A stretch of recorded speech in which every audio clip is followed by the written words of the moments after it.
Hi, it's me, Unicorn, here with another Unicorn Link video, and today we are finally gonna do that punishment. I'm so sorry, I'm seriously almost 2 weeks late on this. It's because I had a lot of stuff to do within this past week. I had a whole bunch of deadlines and stuff, but I'm back, and this is what we're gonna do. So right here, I have a bowl of ice water, and my punishment is, okay, so for my English class, I was supposed to read a book called Siddhartha, something, I can't remember.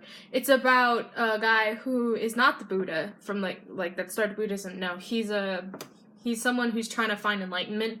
And I was supposed to read that book for English class, but I didn't.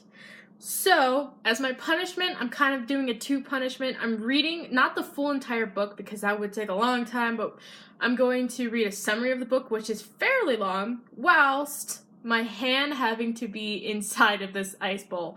So, yeah, and then I probably will switch hands maybe, I don't know, because if one hand, if it's too cold, but, yeah, let's get going on this, because I don't want to take too long, so. Oh my god. Son of Brahman lives in his father in ancient India. Everyone in the village expects Siddhartha to be a successful Brahmin like his father. Siddhartha enjoys a nearly idyllic existence with his best friend Govinda, but he's secretly dissatisfied. He performs all the rituals in religion, and he does what religion says would bring him happiness and peace. Nothing unless he feels something missing. His father and the others have not achieved enlightenment. He feels that staying with them will not settle the questions he has about the nature of existence. Siddhartha believes his father has already passed on all the wisdom from their community has to offer, but he longs for something more. One day, a group of wandering ascetics called the Samanas passed through town. They are starved and almost naked and have come to beg for food. They believe enlightenment can be reached through asceticism and then a rejection of the body and physical desire. The path of the Samanas preach is quite difficult. No, oh my god, it's so fucking cold. Push through. Okay, I forgot where it was.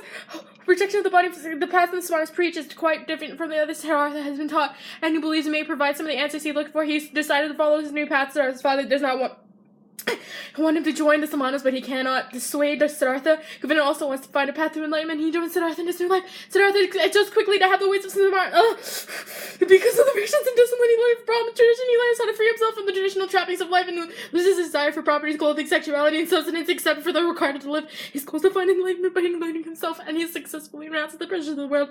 Sunburned in half. Oh my god. Oh my god. My hand's on fire. Holy crap.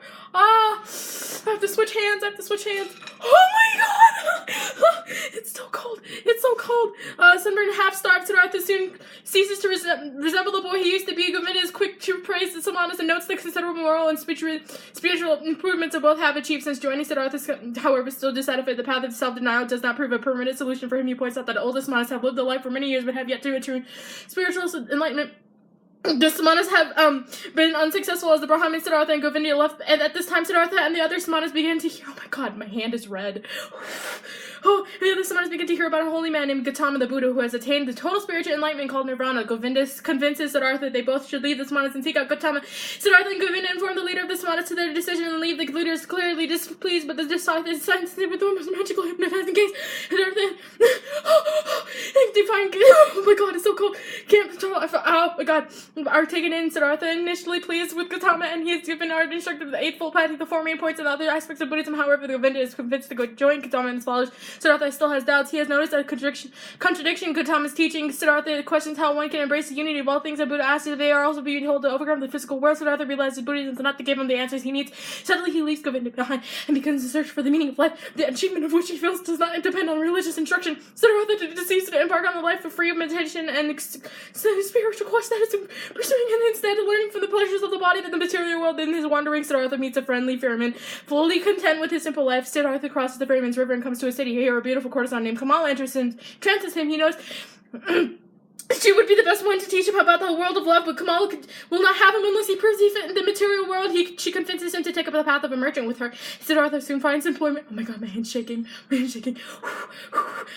god. With her help, Siddhartha soon finds employment with a merchant named Kamaswami and begins to learn the trade. While Siddhartha learns the wisdom of business and begins to master skills, Kamaswami teaches him. Kamala becomes his lover and teaches him that she knows about love. 2 years pass into her, the business that increases. Soon he's a rich man and enjoys the benefits of affluential life. life. He gambles, drinks, and dances. Anything that can be bought in the material world is his for the taking. Siddhartha is detached from his life, however, he can never see it more than a game. He doesn't care if he wins or loses the game because it doesn't touch his spirit any less. The more he takes in the material world, the less it satisfies him, and he's soon caught in this cycle of unhappiness, and he tries to escape by engaging even more gambling, drinking, and sex. When he, in his most delusional living, he dreams that a comatose rare songbird instead. In his cage, he understands that the material world is slowly killing him without providing him with an enlightenment for which he has been searching for. One night, he resolves to leave it all behind and departs without notifying either Kamala or goes, oh my god, my hand! Oh my god! Oh my god! Oh my god! Oh my god! It burns! It burns! Why am I doing this to myself? Why? Okay. Oh my god, sick at heart, so wanders until he finds a river. He considers drowning himself, but instead of falls asleep in the riverbank. While he's sleeping, Govinda, who is now a Buddhist monk, passes by, not recognizing Siddhartha, and he watches over the sleeping man. Oh my god, we're only halfway there! He recognizes Govinda and wakes up, but Govinda notes that Siddhartha has changed significantly from his days of the Samanas and now appears to be a rich man. Siddhartha responds that he's currently neither a Samana nor a rich man. Siddhartha wishes to become someone new. Govinda soon leaves to continue on his journey, and Siddhartha sits by the river and considers where his life has taken him. Siddhartha seeks out the same continent ferryman has met years before. The ferryman who introduces himself as Vasudeva. Radiates an inner peace that Siddhartha wishes to attain. Vasudeva says that himself in sense of peace and river through many of studying the river. Siddhartha expresses a desire to likewise learn from the river, and Vasudeva agrees to let Siddhartha live and work beside him. Siddhartha studies the river and begins to take it from his spiritual enlightenment on life. Oh my god, my fingers. And he's never known. While sitting by the river, he contemplates the unity of all life. In the river's voice, he hears the word Om. One day, Kamala, the courtesan, approaches a very ferry with her son on a pilgrimage visit to Gautama, who is said to be dying. Before they can cross, the snake bites Kamala. Siddhartha and Vasudeva tend to Kamala, but the bite kills her. Before she dies, she tells Siddhartha that he is the father of her 11-year-old son. What the fuck? Okay, Siddhartha does his best to console and provide for the son, but the boy is spoiled and cynical, and Siddhartha's son dislikes life with two ferrymen and wishes to return to the familiar city. Well, Vasudeva believes that Siddhartha's son should be allowed to leave if he wants to, but Siddhartha is not ready to let him go. One morning, Siddhartha wakens to find his son run away and still alone with all of his and Vasudeva's money. Siddhartha chases after the boy, but he reaches the city and realizes his chase is futile. Vasudeva follows Siddhartha and brings him back to their home by the river, instructing him to soothe the pain of losing his son by listening to the river. Siddhartha studies the river for many years, and Vasudeva teaches him.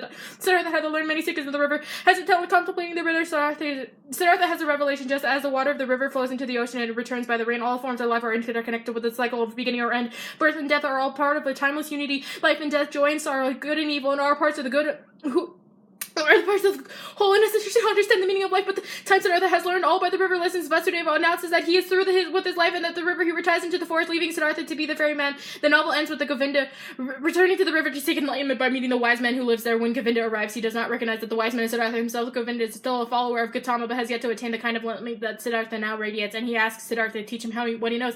Siddhartha explains that neither you nor anyone can teach the wisdom of the Govinda because verbally explanations are limited and can never communicate the entirety of enlightenment. Instead, he asks Govinda to kiss him on the forehead, and when Govinda does, the vision of unity that Siddhartha has experienced is communicated instantly to Govinda. Govinda and Siddhartha have both finally achieved the enlightenment they set out to find in the disease of the earth. Oh my god! Oh my god! My hands are on fire. Oh my goodness. Oh my god. I hate water. I hate it. I hate water. I'm like a freaking cat. I'm gonna be a cat from now on. I won't. Oh, no, I like water. I like swimming in it, but I don't like it when it's fucking ice cold. Oh my god. My hand. Oh my god, I can barely feel my hand. Why did you do this to yourself? Okay, I realize that this is a punishment, and you know what? It was a bad punishment. It burns. My hands are red. My hands are red. My hands, I don't know if you could tell how, like, red they are, but they are fairly red, especially the knuckles. Oh my god. Wait, they're on fire. Why am I trying to make them warm? They're on fire. But they're on fire. They're not cold anymore. They're just on fire. What is this? Well, I hope you guys all enjoyed that. Me going through some serious pain and reading a book that I was supposed to read. Anyways, this is it. And also, like, I don't know if anybody was paying attention, but in my tweet, I tweeted out that from now on, my due dates for these videos will be on Saturdays. So there will be actually 2 videos going up today. So, I think, yeah, it's Saturday. Okay. I love you all, and I'll see you guys in the next video, which is going to be seriously right after this one. Bye!